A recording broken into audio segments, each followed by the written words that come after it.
I put a little light out here just for you. I'm making this video to, I don't even know his name. He was recommended to me, and just like he said in his video that I'm watching right now, but it's an hour long and I have a short attention span.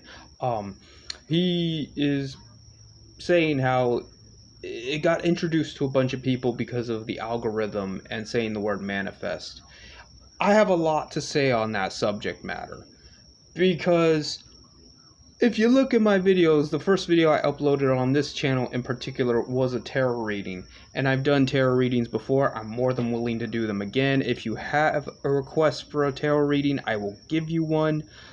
I would prefer to get paid, but it's not necessary. Like, it's more of like, it would be nice, you know. That's what motivated me to start making videos again. I haven't made videos in years. I used to troll a lot when I made videos. You know, for me, it's like a character. It's like a wrestling character. It's an exaggeration of who you are. You take what you know and you exaggerate it. That is your wrestling character.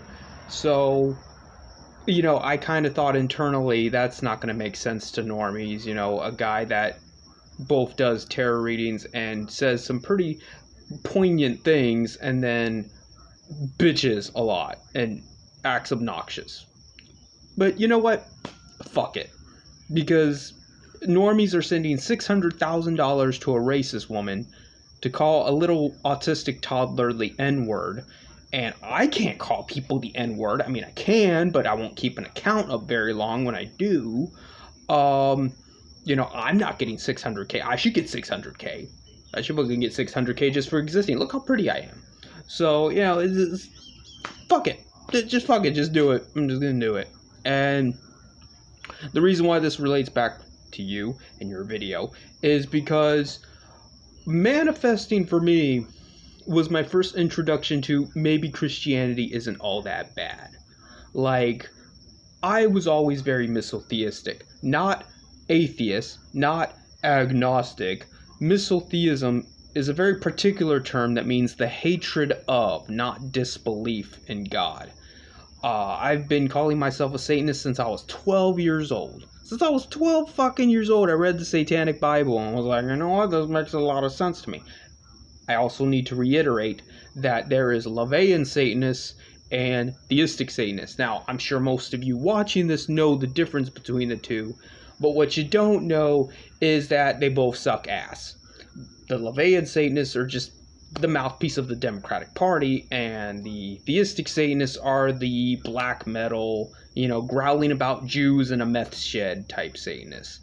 Now, mind you, this is supposed to be a left-hand path. This is supposed to be spirituality exists for you, the superego. It is self-aggrandizing. You are God. And you're fucking growling about Jews in the meth shed.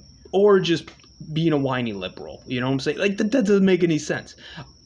It was only by being introduced to Neville Goddard that I was like, well, wait a minute. He's saying a lot of these satanic principles, but in a way that actually makes sense. And I mean, I don't know Neville Goddard's personal life, but I look at the prosperity gospel preachers like Joel Osteen and Kenneth Copeland, and they seem to have it pretty well together. Kenneth Copeland's doing pretty well for himself. You know, Joel Osteen not only is doing well financially, his wife is pretty hot. I'd fuck her, you know? I want to be Joel Osteen. Why can't I be Joel Osteen? I'm prettier than Joel Osteen. I should be Joel Osteen. So, it was that was like, well, you know, and then it led me down a rabbit hole. Because not only did I learn what grandmas have been saying forever, that fucking Joel Osteen is a pipeline to Satanism, but like, its connection with different denominations. I forget which one's the one that speaks in tongues. I want to say Episcopalian. It's not. It's a Pentecostal. That's what it is. Yeah. Apparently, prosperity gospel gets its origins in Pentecostal. I never would have guessed that. But then again, history itself is weird like that. Like, the Americans were founded upon Gnosticism, Quakers, and, you know, fucking Puritans. You would never see that coming. Satanism does have a lot of interlap with Gnosticism. And we could get into that some other time. You know, it's already been 5 minutes.